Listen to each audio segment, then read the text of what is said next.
We always have a blast. Oh,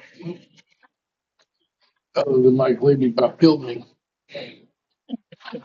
We was in Tulsa. He said, "You missed your exit. Cross over on 40. You got to cross back over to go back to 375 to go south toward Dallas." Well, there it's crazy because on 40 in Tulsa, I-40 goes like this, going both directions. Well, people coming off, it's got a little bitty thing like this, and then this little thing like this to go on. Well, we went up here to this bridge, and he comes back, and all of a sudden he turns here. I go, ah, stop. What? I go, you're getting ready to go westbound and eastbound lane of 40.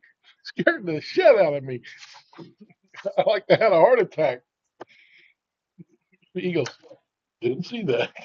That's a good time to be a backseat driver. I was in the front seat. There you go. Front seat. Well, you're closer to the airbag. Yeah. Yeah. Then we get down to Durant, and I'll be damned if he didn't turn on another one-way highway, and I'm like, stop, what? I go, it's one way. Look at everybody's coming at us. Don't you see that? I was wondering why they were in all the lanes. I put this Rope Alliance deal on there just as a reminder for me to tell you that on May 21st, MoDOT will be at their next meeting. Thank you. Preston Kramer will be there. So Anita said she would like for the commissioners to be present, just to help talk about. I think it involves the I-44 improvement and everything they're getting ready to do. So.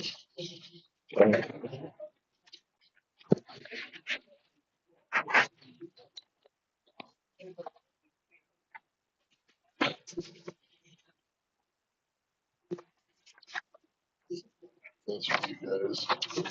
Airman's clearing lines up and down. Yeah, Gas Casade's been doing the same thing. Yeah. All right.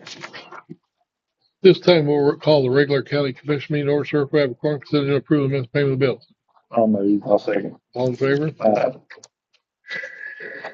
Damn, somebody showed up in the Model A. You got something? I was just gonna give you an update. Okay, real quick. come on up. Wasn't hear anything about what's going on. How many applications you've had? 331.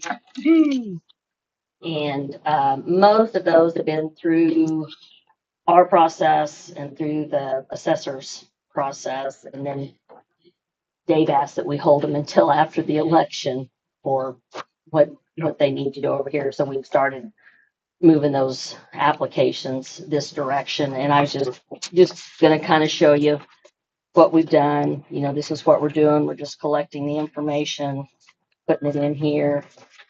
And then we've signed off, the assessor signed off, and then the clerk's signing off, and then it will come to your office. Now, if there's some that you really need to take a look at, if there's a question about, like you've got those here where you get. Those are the two you separated. Yeah. And I didn't know if, since it involves an individual, If it should be. I think, should it be in closed session or because it's an individual taxpayer?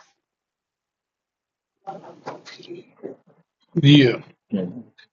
Yeah, I think so. Yeah. And we could kind of hold on to those until maybe we get We do a group at one a time. group at one Yeah. time. Yeah.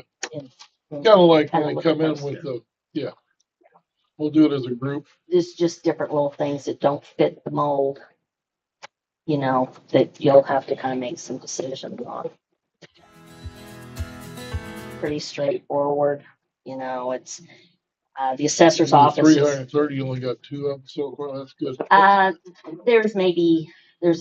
There's some over there in our office still, That's still pretty but deep. there's only less than 330, 10. There's less than than 10 for 330 is good. Yeah. So I just thought I'd give you an update, let you see kind of what we're doing and